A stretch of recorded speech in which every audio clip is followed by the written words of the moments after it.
بسم اللہ الرحمن الرحیم۔ ناظرین گرامی، روایت میں آتا ہے کہ قطب الاقطاب حضرت شیخ عبد القادر جیلانی الحسنی والحسینی الجیلانی، حضرت غوث اعظم شیخ عبد القادر جیلانی رحمۃ اللہ علیہ جب نماز ادا کرتے تو بہت زار و قطار رویا کرتے، یعنی گریہ زاری کیا کرتے تھے۔ روتے روتے آپ کی ہچکی بن جایا کرتی تھی۔ جب آپ رحمت اللہ علیہ مسجد میں اپنے مریدین اور شاگردوں کے ساتھ باجماعت نماز پڑھتے، اللہ پاک کی محبت اور عشق میں اتنے ڈوب کر عبادت کرتے کہ ان کے شاگرد آپ کی رقت آمیزی کو دیکھ کر، یعنی رونے کے انداز کو دیکھتے اور کہتے اگر اصل نماز دیکھنی ہے تو غوث پاک کی نماز کو دیکھا جائے۔ تو ایک بار کا ذکر ہے کہ آپ رحمت اللہ علیہ عراق کی مسجد میں سے باجماعت نماز پڑھ کر باہر نکلے۔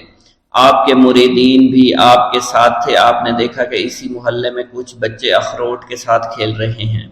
آپ بچوں سے بہت پیار کیا کرتے تھے، گویا کہ خود بچپن میں کبھی بچوں کی طرح کھیل کود نہیں کر سکے، لیکن بچوں کو دیکھ کر آپ مسکراتے تھے۔ آپ آگے بڑھنے لگے اور مریدین کی بڑی جماعت بھی آپ کے ساتھ تھی۔ ابھی آپ زیادہ دور نہیں گئے تھے کہ ان بچوں نے ایک دوسرے کے کان میں کچھ بولنا شروع کر دیا اور اشارے میں باتیں کرنے لگے کہ کیا خیال ہے کہ جو بابا جی سب سے نمایاں ہیں، نورانی چمکتے ہوئے چہرے والے ہیں، سب سے آگے چل رہے ہیں، ان کو بولا جائے جو فرمائش ہمیں کرنی ہے ان سے کر دیں، کیا یہ ہمیں ڈانٹیں گے تو نہیں؟ تو کچھ سمجھدار بچے ہم زبان ہوئے اور کہا نہیں نہیں، یہ جو بابا ہے نا بہت اچھے ہیں، ان سے جو کچھ کہو گے انہوں نے وہ ہماری بات پوری کرنی ہے، ہم ان سے ایک میٹھی اور لذیذ چیز آج منگواتے ہیں۔ تو ان میں سے ایک بچہ جو سب سے بڑا تھا پاس آیا اور کہا بابا میری بات سنیں۔ آپ نے بہت پیار اور شفقت سے اس کے سر پر ہاتھ رکھا اور کہا بیٹا کہو۔ اس نے کہا کہ میرا دل کر رہا ہے کہ میں آپ سے کچھ مانگوں۔ آپ نے فرمایا کہ کہو بیٹا کیا چاہتے ہو؟ وہ کہنے لگا کہ مجھے آپ اس فلاں جلیبی والے سے جلیبی لا کر دے سکتے ہیں، میرا کھانے کا بہت دل کر رہا ہے۔ میں چلا جاتا لیکن بابا میری باری آنے والی ہے، جب تک میں جلیبی لے کر وہاں آؤں گا میری باری چلی جائے گی۔ آپ رحمت اللہ علیہ کے وہاں کے مشہور بزرگ بڑے سردار لوگ ہیں، آپ کے خادمین آپ کے نوکر بننے کے لیے جان کی بازی لگانے کو تیار رہتے ہیں۔ ادھر وہ بچے آپ کے رتبے کو بھی دیکھ رہے تھے اور یہ بھی دیکھ رہے تھے کہ آپ کون سی شخصیت ہے، لیکن پھر بھی اتنے سارے لوگوں کو چھوڑ کر آپ سے وہ بچہ کہتا ہے کہ بابا مجھے جلیبی لا کر دے دیں۔ بابا جی نے کہا کہ ٹھیک ہے میں لا کر دے دیتا ہوں۔ آپ کا ایک مرید آپ کے پاس آیا اور کہا حضرت آپ کیوں اس بات پر توجہ دے رہے ہیں؟ آپ اس بچے کی فرمائش پر جلیبی لا رہے ہیں۔ حضرت آپ پر میری جان قربان ہو، میں اس بچے کو جلیبی لا کر دے دیتا ہوں۔ آپ رحمت اللہ علیہ نے اسے اپنے ہاتھ کے اشارے سے منع فرمایا اور کہا اس نے مجھ سے کہا ہے نا تو میں ہی اس کی خواہش کو پورا کروں گا۔ پھر آپ رحمت اللہ علیہ اس جلیبی والے کے پاس تشریف لے گئے اور جلیبی والا کچھ دیر پہلے اداس بیٹھا ہوا تھا۔ آپ رحمت اللہ علیہ اس کی دکان میں تشریف لے گئے تو وہ خوشی خوشی سے جھومنے لگا۔ آپ رحمت اللہ علیہ نے اس جلیبی والے سے جلیبی لی، اس نے خوشی خوشی آپ رحمت اللہ علیہ کے ہاتھوں میں جلیبی تھما دی۔ وہ آدمی لگ بھگ 70 سال کا تھا، اس بڑھاپے میں بھی وہ کام کرنے پر مجبور تھا۔ اس کی آنکھوں میں آپ رحمت اللہ علیہ کو دیکھ کر آنکھوں سے آنسو آ گئے۔ اس نے روتے ہوئے کہا اللہ کا لاکھ لاکھ شکر ہے، اس نے میری دعا سن لی۔ آپ نے میری دکان میں قدم رکھے تو کئی دنوں سے آپ کے انتظار میں یہاں بیٹھا ہوا تھا۔ میں جانتا تھا کہ آپ ضرور میری دکان پر تشریف لائیں گے۔ آپ رحمت اللہ علیہ نے فرمایا تمہیں کیسے پتا تھا کہ میں تمہاری دکان پر آؤں گا؟ وہ کہنے لگا کہ حضرت عرصہ ہوا ہے، کئی مہینوں سے میرا کاروبار نہیں چل رہا تھا، میرا کاروبار دن بدن ٹھپ ہوتا جا رہا تھا، فاقوں تک کی نوبت آ گئی تھی۔ مجھے اپنی فکر نہیں تھی لیکن اپنے چھوٹے چھوٹے بچوں کی تھی۔ اس بڑھاپے میں اللہ تعالیٰ نے اولاد تو دی لیکن ان کو پالنے کا کوئی بندوبست نہیں ہو رہا تھا۔ میں نے اپنی اس پریشانی کا ذکر کسی سے کیا تو اس نے کہا کہ عراق کے ایک شہر میں چلے جاؤ، وہاں پر کوئی ایک فقیر ہے، اس سے دعا کراؤ، وہ جس کے لیے دعا کرتے ہیں اس کا کام بن جاتا ہے۔ میں اتنا پریشان تھا کہ اس آدمی کے کہنے پر اس فقیر سے ملنے چلا گیا۔ اس کی تلاش کر کے میں نے اس سے کہا تم میرے لیے دعا کرو تاکہ میرے کاروبار میں ترقی ہو جائے اور میرے رزق میں برکت ہو جائے۔ اور تنگ دستی دور ہو جائے تاکہ میں بیوی بچوں کا پیٹ پال سکوں۔ فقیر مجھے دیکھ کر کہنے لگا کہ تم پیران پیر غوث اعظم دستگیر رحمت اللہ علیہ کو نہیں جانتے؟ میں نے کہا میں نہیں جانتا۔ وہ کہنے لگا حیرت ہے کہ تمہیں یہ پتہ نہیں کہ تم ان کو جانتے ہی نہیں کہ ولیوں کے سردار ہیں۔ میں تو بہت چھوٹا سا فقیر ہوں، میری دعاؤں میں اتنا اثر نہیں کہ وہ غوث اعظم رحمت اللہ علیہ ہیں، جس کے لیے بھی دعا کریں اس کا بیڑا پار ہو جایا کرتا ہے، اور جب اس دور میں غوث پاک رحمت اللہ علیہ خود موجود ہے تو پھر ہمارا کیا مقام ہوگا ان کی دعا کے آگے؟ ہماری دعا کچھ بھی نہیں ہے۔ میں نے کہا اگر یہ بات ہے کہ آپ سے بڑا کوئی بزرگ ہے تو مجھے بتائیے کہ غوث پاک رحمت اللہ علیہ مجھے کہاں ملیں گے اور میں کہاں جاؤں ان سے ملنے کے لیے؟ وہ کہنے لگا کہ وہ جیلان میں ہیں، تم ادھر جاؤ، ہماری کیا جرت کہ آپ کے لیے دعا کریں۔ آپ رحمت اللہ علیہ جس کے لیے بھی دعا فرماتے ہیں اس کا بیڑا پار ہو جاتا ہے، اور اس کو کہیں بول جانے کی ضرورت نہیں ہوتی۔ حضور جب اس فقیر نے مجھے یہ بات کہی تو فوراً جیلان شریف میں آ گیا، اور یہاں پر میں نے آپ کی تلاش شروع کی۔ آج دیکھیے آپ خود بخود میری دکان پر تشریف لائے ہیں، اب دیکھیے کہ آپ کے آنے سے کیسا نور میری دکان میں آ گیا ہے۔ حضور میرے حق میں دعا فرما دیجئے، اللہ پاک میری زندگی کو آسانیاں عطا فرمائے، مجھے اپنی بیوی اور بچوں کی بہت فکر ہے۔ آپ رحمت اللہ علیہ نے فرمایا پریشان ہونے کی ضرورت نہیں، اللہ تعالیٰ سب معاملات ٹھیک فرما دے گا۔ یہ کہہ کر آپ تشریف لے گئے، اس بچے کے پاس آئے اور اس کے ہاتھ میں جلیبی تھما دی۔ ابھی وہاں سے جانے والے تھے، دوسرا بچہ آیا، اس نے کہا کہ بابا آپ نے اسے تو جلیبی لا کر دی ہے، مجھے بھی لا کر دیں۔ آپ نے اس سے بھی تسلی دی اور کہا میں تمہیں بھی جلیبی لا کر دے دیتا ہوں بیٹا۔ یہ دیکھ کر مریدین بہت غصہ ہونے لگے اور کہا کہ حضور ہم اس بچے کو جلیبی لا کر دے دیتے ہیں، آپ کیوں زحمت کرتے ہیں؟ لیکن آپ نے فرمایا نہیں، یہ بچے مجھ سے کہہ رہے ہیں نا، میں ان کا نہیں ٹال سکتا۔ حضور آپ بہت مصروف شخصیت ہے، کیوں ان چھوٹے بچوں کی باتیں سن رہے ہیں؟ آپ نے ہاتھ کے اشارے سے انہیں روکا اور فرمایا اللہ تعالیٰ نے ہمیں جس کام کے لیے چنا ہے بس وہ کام ہی ہم کر رہے ہیں، تم لوگ اللہ پاک کی حکمت کو نہیں سمجھ رہے۔ پھر آپ جتنی بار وہ بچے آپ کو بھیجتے رہے، آپ رحمت اللہ علیہ ان کے لیے جلیبیاں لاتے رہے، حتیٰ کہ آخری بچے کو بھی آپ نے جلیبی لا کر دے دی اور وہ مزے سے کھانے لگے۔ جلیبی کھانے کے بعد وہ آپ کو دعائیں کرنے لگے اور کہا آپ بہت اچھے انسان ہیں، جیسا کہ آپ کے بارے میں ہم نے سنا تھا آپ ویسے ہی ہیں، آپ اخلاق کے بہت عمدہ ہیں، آپ کی سخاوت کے بارے میں ہم نے جتنا سن رکھا تھا آپ اتنے ہی سخی ہیں، ہم آپ سے بہت خوش ہوئے۔ آپ رحمت اللہ علیہ مسکرائے، بچوں کی خوشی دیکھ کر آپ کو دلی اطمینان ملا۔ اب ایک اور نماز کا وقت ہو رہا تھا، آپ نے مریدین سے کہا کہ چلو نماز پڑھنے کے لیے مسجد میں چلتے ہیں۔ وہ سب مل کر مسجد میں چلے گئے اور اللہ کی عبادت میں مصروف ہو گئے۔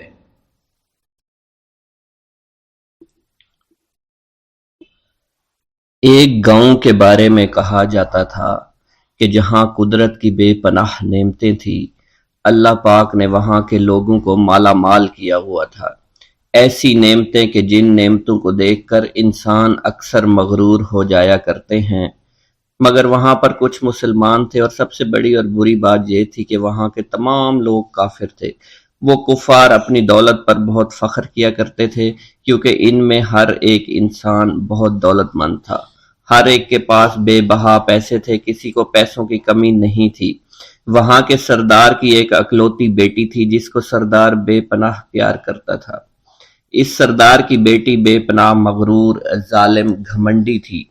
وہاں پر غریب لوگ صرف مسلمان ہی تھے، تمام کافر ایک دوسرے کی مدد کیا کرتے تھے، لیکن مسلمانوں کی مدد کرنے والا وہاں پر کوئی نہ تھا۔ وہاں پر انہیں کوئی دیکھنے والا نہ تھا۔ سردار کی بیٹی کو کالے جادو میں خوب مہارت حاصل تھی، اور وہ جادو کی وجہ سے وہاں پر رہنے والے غریبوں پر بہت ظلم کیا کرتی تھی۔ تمام مسلمان اس سے بے حد پریشان تھے، اور وہ لوگوں کو غلام بناتی اور مزدور بناتی تھی۔ اگر ان میں کوئی اس کی بات نہ مانتا تو اس کو قیدی بنا کر اپنے اشاروں پر نچایا کرتی تھی۔ اس بستی میں چونکہ اکا دکا مسلمان تھے جن کا کوئی پرسان حال نہیں تھا،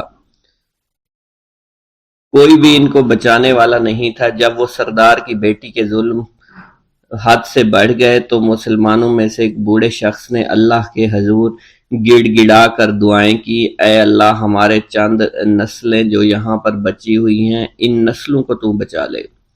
یہ سردار کی بیٹی جس نے ہمارا جینا دشوار کر رکھا ہے، یہاں کوئی بھی انسان ہمارا حال نہیں پوچھتا، اور نہ ہی ہمارے پاس مال و دولت ہے اور نہ ہی ہمارے پاس جسمانی طاقت بچی ہے۔ یا اللہ ہمارے لیے کوئی ایسا بندہ بھیج جو نہ صرف طاقتور ہو بلکہ اس جادوگرنی یعنی سردار کی بیٹی کو بھی ہرا سکے۔ اللہ رب العزت نے اس بوڑھے کی دعا کو قبول فرمایا اور یوں اس جگہ پر ایک اللہ والے کو بھیج دیا، اور وہ اللہ والے ایسے ہی بستی میں داخل نہیں ہوئے بلکہ ایک دن کچھ عجیب واقعہ ہوا۔ ان کافروں کا سردار جنگل میں سیر سپاٹے کرتے ہوئے نکلا تھا، بڑی شان سے چلتا ہوا وہ سفر کر رہا تھا۔ اچانک ایک زہریلا سانپ اس کے سامنے آیا۔ اس زہریلے سانپ نے بادشاہ کو ڈس لیا اور وہ بے ہوش ہو کر زمین پر گر پڑا اور تڑپنے لگا۔ اس کے جو ساتھی تھے انہوں نے جب اپنے سردار کو یوں تڑپتا ہوا دیکھا اور سردار کی غیر حالت دیکھی تو کہ جسے ایک زہریلے سانپ نے کاٹ لیا ہے، تو وہ فوراً اسے اٹھا کر گھر لے آئے تاکہ اسے بچانے کے لیے کچھ کیا جا سکے۔ اس لڑکی نے اپنے باپ کی جب یہ حالت دیکھی تو اپنے آس پاس کے بڑے بڑے حکیموں کو بلایا، لیکن عجیب بات یہ تھی کہ لاکھ کوشش کے باوجود زہر نکالنے میں سارے ناکام ہو رہے تھے اور زہر تیزی کے ساتھ اس کے جسم میں پھیلتا چلا جا رہا تھا۔ لیکن اسی وقت وہاں ایک درویش کی آمد ہوئی، ایک اللہ والے آئے، ان اللہ پاک نے اس مقصد کے تحت وہاں بھیجا تھا۔ اس اللہ کے ولی نے سردار کے گھر پر پہنچ کر دروازے کو کھٹکھٹایا۔ نوکروں نے پوچھا کون ہو، کس سے ملنا ہے؟ اس نے کہا میں نے سنا ہے کہ یہاں کے سردار کو سانپ نے ڈس لیا ہے۔ نوکر کہنے لگے کہ تمہیں کیسے پتا چلا کہ یہاں کے سردار کو سانپ نے ڈس لیا ہے؟ تم تو ہمیں اجنبی لگتے ہو، ہم نے تمہیں آج تک یہاں نہیں دیکھا ہے۔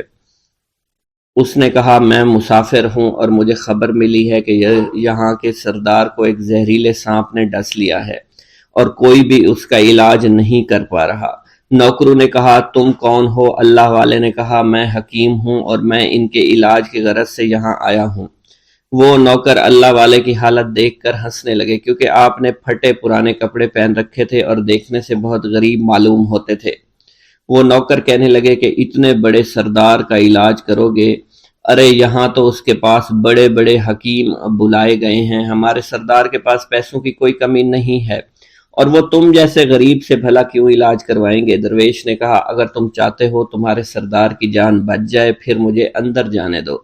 غلام کہنے لگا ٹھیک ہے ہم اندر جا کر اجازت لے کر آتے ہیں۔ نوکر اندر گئے، سردار کی بیٹی سے کہا ایک غریب آیا ہے، کپڑوں سے فقیر معلوم ہوتا ہے لیکن کہتا ہے میں سردار کا علاج کر سکتا ہوں اور میں سردار کا علاج کروں گا۔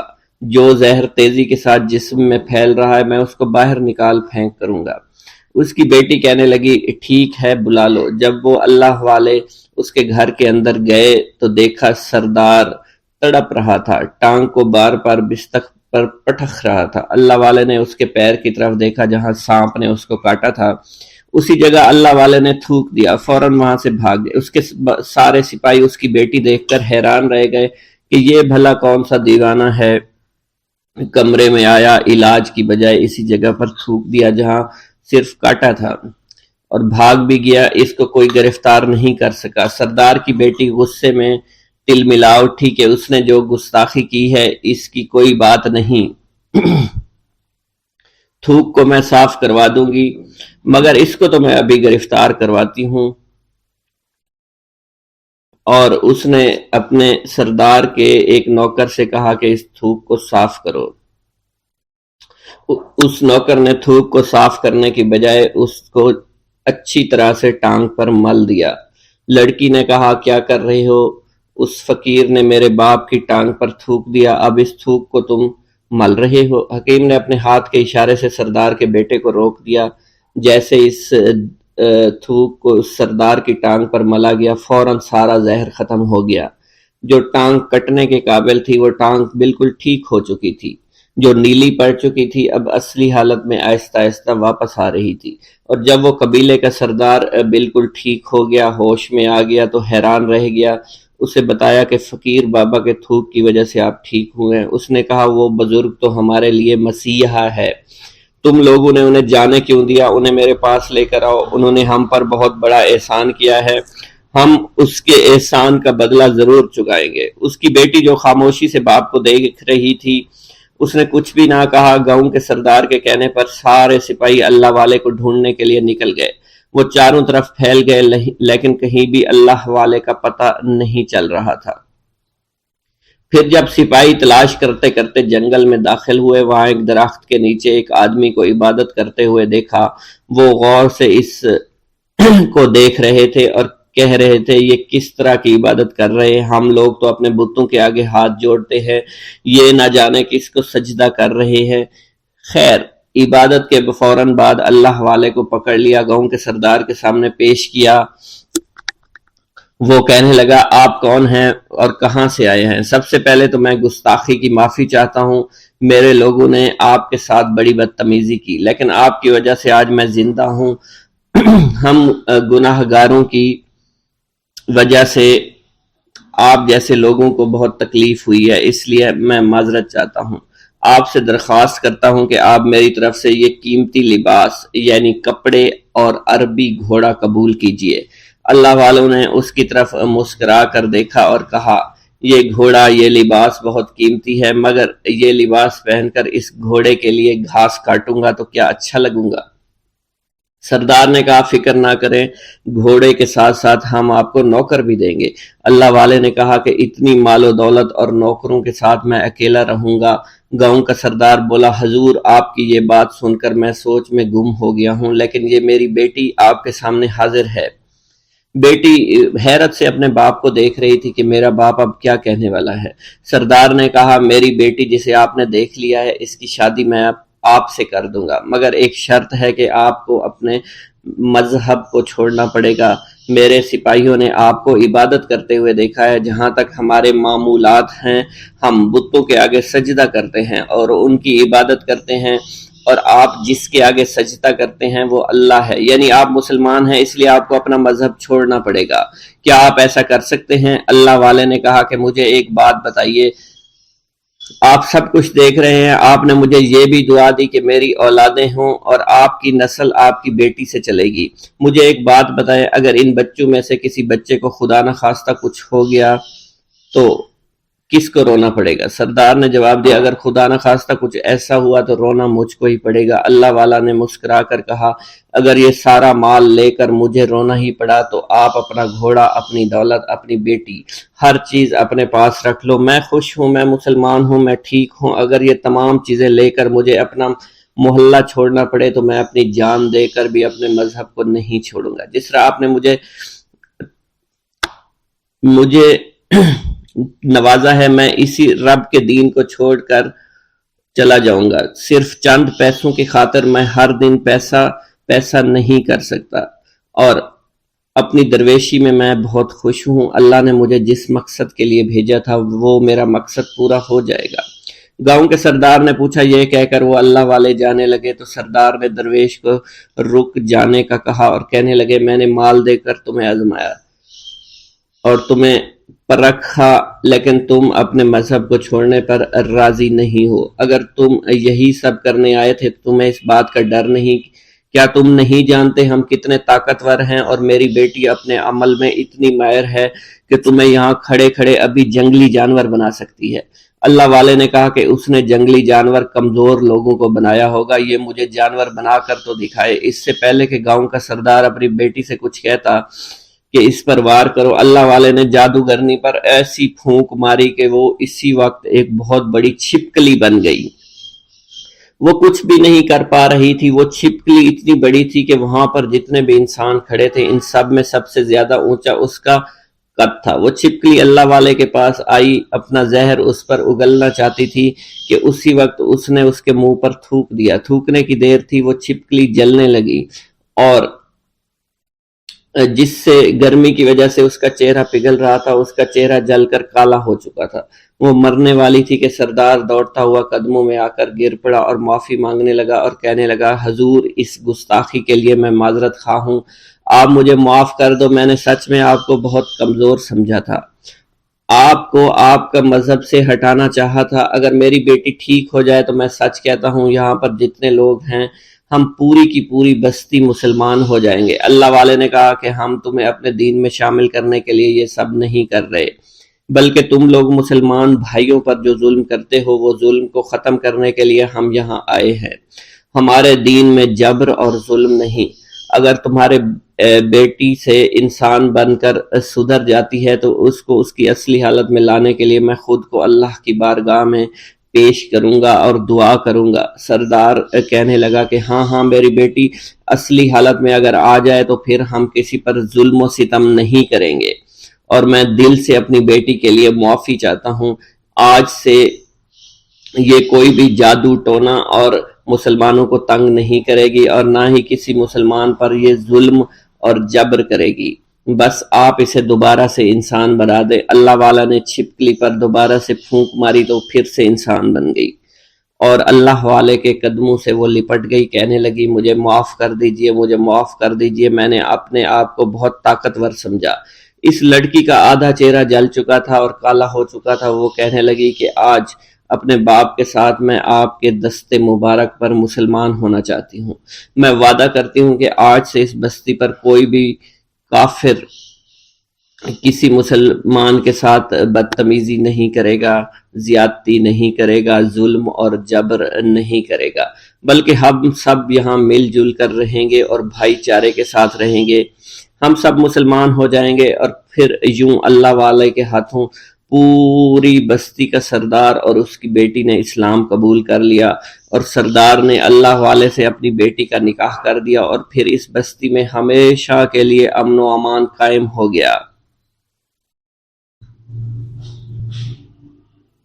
سرکار غوث اعظم شیخ عبد القادر جیلانی رحمۃ اللہ علیہ دستگیر بڑے ہی منکسر المزاج، رقیق القلب، نرم طبیعت اور سادہ لوح تھے۔ اتنی بزرگ شخصیت کے اندر اعلیٰ ترین مقام پر فائز ہونے کے باوجود اپنی شان و رفعت کا ذرا برابر تصور نہ تھا۔ ہر کس و ناقص سے کمال انکساری کے ساتھ ملتے تھے، سب سے محبت کے ساتھ پیش آتے تھے۔ سادگی کا عالم یہ تھا کہ ایک مرتبہ کہیں جا رہے تھے، اثنائے راہ میں ایک گلی سے آپ کا گزر ہوا جہاں کچھ بچے کھیل رہے تھے۔ افتاد طبع کے مطابق ان بچوں سے محبت و شفقت کے ساتھ پیش آئے۔ بچے تو پھر بچے تھے، وہ آپ کی عظمت و شخصیت کو کیا جانیں۔ چنانچہ ایک بچہ نے آگے بڑھ کر کہا کہ 1 پیسہ کی آپ ہمیں مٹھائی لا دیجئے۔ بلا تعطل آپ نے انہیں مٹھائی لا کر دے دی۔ اب تو دوسرے بچوں کو بھی جرأت ہوئی، انہوں نے بھی آپ سے مٹھائی کے لیے پیسے مانگنے شروع کر دیے، لیکن آپ نے کسی بچے سے انکار نہ کی اور سب کو ہی مٹھائی کھلائی۔ گھر کے اوپر بھی آپ کی یہی کیفیت رہتی تھی۔ آپ کی بیویوں میں سے اگر کسی کی طبیعت خراب ہو جاتی تو خود گھر کے سارے کام دست مبارک سے کر لیتے تھے، خود ہی آٹا گوندھ کر روٹیاں پکا لیتے، بچوں کو بٹھا کر کھلا دیا کرتے تھے۔ اکثر کنویں سے پانی کھینچ کر کندھے کے اوپر رکھ کر گھر لے آتے، اور گھر میں جھاڑو بھی لگا دیا کرتے تھے۔ غرضے کے کسی کام سے آپ کو آر نہیں تھی۔ آپ کی یہ طرز زندگی کچھ گھر تک ہی محدود نہ تھی، بلکہ جہاں کہیں بھی آپ تشریف لے جاتے یا حالت سفر میں ہوا کرتے تھے اور کسی منزل میں پہنچ کر قیام فرماتے تو وہاں کے اوپر بھی آپ کا یہی انداز ہوا کرتا تھا، یعنی اپنا تمام کام اپنے ہاتھوں سے ہی کیا کرتے تھے، آٹا گوندتے، روٹیاں پکاتے، دوسروں کو کھلاتے۔ سفر کی حالت میں اس قسم کے کاموں سے جب آپ مشغول ہو جاتے تو خدام کرام اور ان مشغولات سے آپ کو علیحدہ رکھنے کے لیے ہزاروں جتن کیا کرتے تھے، تاکہ خدام کی کوششیں اور تدابیر اس وقت بیکار ثابت ہو جاتی جب آپ یہ فرما دیتے تھے کہ میں بھی تم جیسا ایک انسان ہوں، تم روٹیاں پکاتے ہو تو میں کیوں نہ پکاؤں۔ سرکار دو جہاں صلی اللہ علیہ وسلم اور مقدس صحابہ کرام رضوان اللہ تعالی علیہم اجمعین کا بھی یہی طرز عمل تھا۔ پیغمبر اسلام مدینہ طیبہ میں ہوتے تو اپنا کام خود کیا کرتے تھے، سفر میں ہوتے تو تقسیم کار خود فرمایا کرتے تھے۔ صحابہ کرام کی طرح کوئی نہ کوئی کام اپنے ذمے بھی لے لیا کرتے تھے۔ جب اتنی عظیم شخصیت کے مالک ہوتے ہوئے اللہ کے رسول اور لائق کے صد احترام صحابہ ان کاموں کو اپنے ہاتھوں سے کیا کرتے تھے، تو میری کیا مجال ہے کہ میں اعتراض کروں اور دوسروں کے کام اپنے سر نہ لوں۔ دور حاضر کے مقتدر رہنما، مقدس پیشوا اور صاحب ثروت حضرت غور فرمائیں، کیا وہ بھی خدام و ملازمین کے ہوتے ہوئے گھر کے کام کرنا خود پسند فرماتے ہیں؟ اگر اپنی عملی زندگی میں پسند کرتے ہیں تو ان کے لیے نعمت لازم کی بشارت ہے۔ یقیناً پروردگار عالم ان کی انکساری، عاجزی اور فروتنی اور سادگی کو پسند فرمایا کرتے تھے۔ اس غرور و تکبر اور دوسروں کو اپنے سے کم تر سمجھنے اور دوسروں سے اچھا برتاؤ کرنے کو عذاب بھگتنے کے لیے تیار رہنا چاہیے۔ ایک نہ ایک دن دنیا میں بھی یہ بلا ذلت اور رسوائی کا سبب بنے گی اور آخرت میں بھی دردناک انجام کا باعث بنے گی۔ سرکار غوث اعظم رحمۃ اللہ علیہ خدا کی راہ میں بہت زیادہ خرچ کیا کرتے تھے۔ آپ کامل مطیع اور فرما بردار تھے۔ اپنی زندگی خدائے بزرگ و برتر اور ان کے نبی کریم صلی اللہ علیہ وسلم کے بتائے ہوئے اصولوں کے مطابق ہی زندگی گزارا کرتے تھے، اس لیے وعدہ و قول کی پابندی کیا کرتے تھے، ایفائے عہد کو نبھایا کرتے تھے۔ جب کسی سے آپ وعدہ فرماتے تو اسے ضرور پورا کیا کرتے تھے اور عہد و پیما کی پوری پابندی کیا کرتے تھے۔ ایک مرتبہ آپ کی خدمت مبارک میں آپ کا ایک عقیدت مند تاجر سفر تجارت پر روانہ ہونا لگا، جسے قبل حاضر ہوا اور دعا و برکت کی التجا کی پیش کی، جسے آپ نے فرمایا جاؤ خیریت کے ساتھ رہو گے اور سلامتی کے ساتھ واپس آؤ گے۔ خوش عقیدہ تاجر یہ پیغام سن کر اطمینان کے ساتھ روانہ ہو گیا، لیکن بعد کو الہام کے ذریعے آپ پر یہ آشکار ہوا کہ اس سفر کے دوران اس کے لیے مکمل تباہی مقتدر ہو چکی ہے۔ آپ کو بڑی تشویش لاحق ہوئی کہ آپ نے تو اس سفر میں اس کو رہائی کا پیغام دیا تھا کہ وہ سلامتی کے ساتھ جائے گا اور سلامتی کے ساتھ آئے گا۔ چنانچہ خدائے بزرگ و برتر کی بارگاہ میں آپ نے دعائیں کی، التجائیں کی اور 60 مرتبہ انتہائی عاجزی اور انکساری کے ساتھ اس شخص کی عافیت و سلامتی کے لیے آپ نے اللہ تعالیٰ سے دعا کی۔ مالک بے نیاز نے کرم فرمایا اور اس کے اوپر جو مصیبتیں آنے والی تھیں اس اندوناک کیفیت سے اس کے خواب میں پہنچ گئیں اور وہ آپ کی دعا سے بفضل الہی واپس آ گیا۔ ایک مرتبہ کا ذکر ہے کہ آپ مجلس میں تشریف فرماتے ایک شخص نے کہا کہ آپ یہیں تشریف رکھیں، انتظار فرمائیں، میں ابھی آتا ہوں۔ اتنا کہہ کر وہ چلا گیا۔ آپ نے انکار نہیں فرمایا اور رضامندی ظاہر فرمائی، اس جگہ پر موجود رہے۔ چونکہ آپ نے اس سے وعدہ کر لیا تھا کہ میں اس جگہ موجود رہوں گا، اس لیے آپ ایک دن، ایک ہفتہ، ایک مہینہ نہیں بلکہ 1 سال تک اس مقام پر موجود رہے اور کسی دوسری جگہ تشریف نہ لے گئے۔ یہ عین سرکار دو عالم صلی اللہ علیہ وسلم کی سنت کریمہ تھی۔ پیغمبر اسلام صلی اللہ علیہ وسلم کو بھی اپنے تجارتی سلسلہ میں اس قسم کے واقعات سے متعدد بار سابقہ پڑا ہے۔ روایت کی شہادت یہ ہے کہ ایک مرتبہ تو 3 دن تک مسلسل آپ ایک ہی جگہ پر کھڑے رہے تھے۔